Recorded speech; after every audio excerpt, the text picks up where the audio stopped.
retrouver ce matin pour que nous puissions parcourir ensemble les principales unes en kiosque.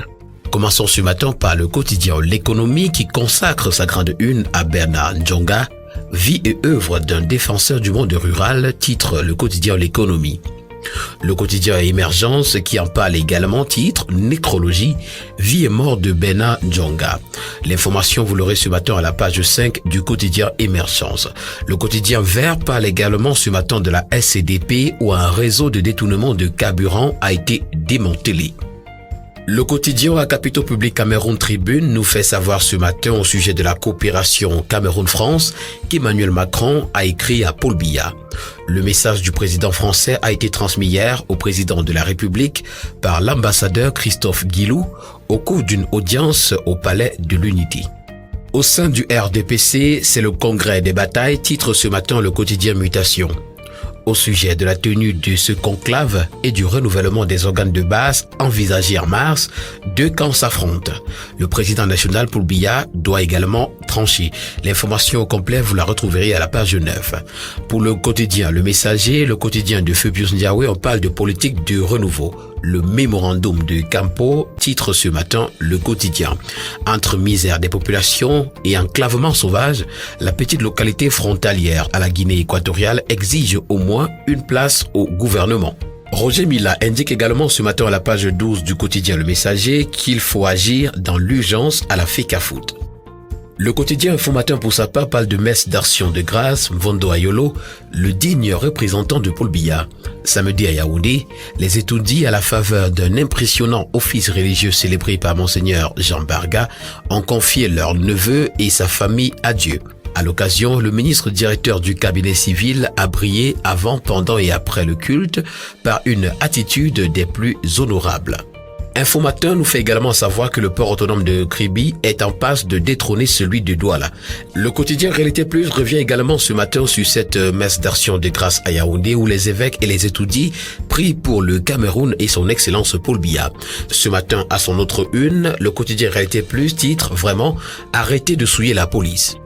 D'après le commentaire que nous livre ce matin le quotidien de Paul Ngouarikindi, une caste de mauvais policiers dicte leur loi à Yaoundé et sac le bon travail du directeur général à la Sûreté nationale.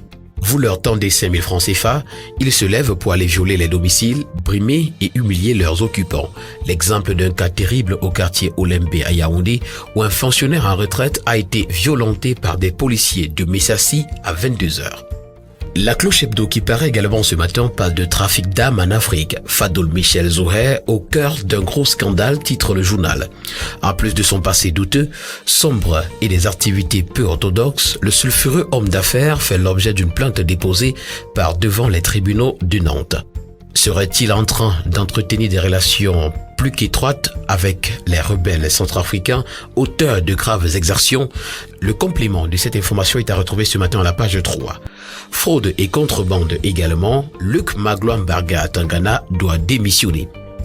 Prolongement de la voie ferrée Ngaoundéry-Djamena, 1,6 milliard pour des études de fiscalité, nous fait savoir donc la cloche hebdo ce matin. Et puis citoyenneté et patriotisme, Paul Atangandi appelle à la conscientisation de tous. L'hebdomadaire Flèche d'Afrique, dans son édition numéro 78, parle de vivre ensemble. La CGN et le canton Bakoko de Dibombari sont en accord. Dans sa quête permanente de consolidation de vivre ensemble entre les différentes communautés de la nation, l'association de la communauté du Grand Nord, la CGN, et son superviseur général, Dr Mohamedou Bayero Fadil, ont effectué le déplacement du canton Bakoko dans l'arrondissement de Dibombari samedi 20 février 2021. L'information au complet, vous l'aurez à la page 3. Ministère de l'Habitat et du Développement urbain également, Célestine Kétiakoutes mobilise ses collaborateurs pour la Cannes 2022. Et puis en haut de une ce matin, Flèche d'Afrique parle de transport transfrontalier RCA Cameroun, accord sur un corridor. Élection présidentielle ce matin à la une de Tribune d'Afrique, Franck Biya dans la gueule de loup, titre le journal. Ça y est, le mouvement des franquistes fait flèche de tout bois pour positionner Franck Biya dans la course à la présidentielle 2025.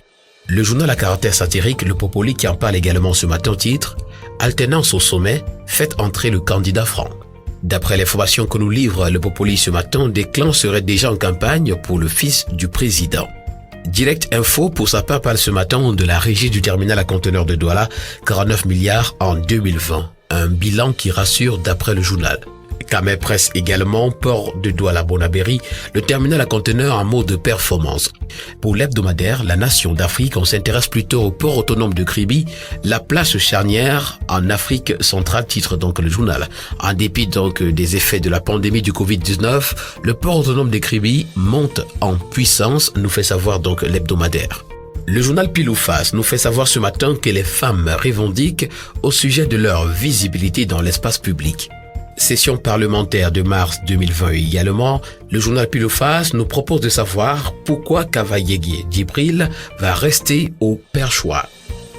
Vision économique pour sa part parle ce matin de performance managériale, l'hégémonie financière de la Caisse nationale de prévoyance sociale. Classée première sur le top 100 des entreprises publiques ayant enregistré de grands bénéfices sur les investissements avant la crise du coronavirus, la CNPS totalise jusqu'à 73 milliards de bénéfices nets par an, soit près de 75% de l'enveloppe globale générée par 9 entreprises à fort potentiel. Les aéroports du Cameroun et la Caisse de stabilisation des prix des hydrocarbures qui complètent le trio de tête n'ont pu générer qu'un maigre bénéfice net de 6,7 milliards pour l'un et 5,4 milliards pour l'autre. L'information complète, vous l'aurez ce matin à la page 7. Loi de finances 2021 également, le directeur général des impôts présente les nouvelles réformes et innovations fiscales.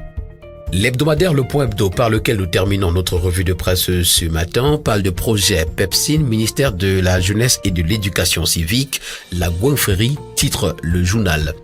7 milliards de francs CFA et bien plus, c'est le montant qui serait recherché dans les comptes du projet d'éducation populaire civique et d'intégration nationale PEPSIN que dirige Maïba Elisabeth. Désignée coordonnatrice par intérim il y a 3 ans, Dame Ali, née Maïba Elisabeth, tout fait de tourner en dérision les majestueuses missions du dit projet, pourtant hautement stratégique pour la nation. Au siège du PEPSIN à Kolndo, l'ambiance électrique étendue dénote de la qualité de l'administration qui y accourt. Mesdames et messieurs, c'est ici la fin de cette édition de la revue de presse. Merci de l'avoir suivi. Rendez-vous demain pour une nouvelle sortie, si Dieu le veut. D'ici là, portez-vous bien. Bonne journée à tous.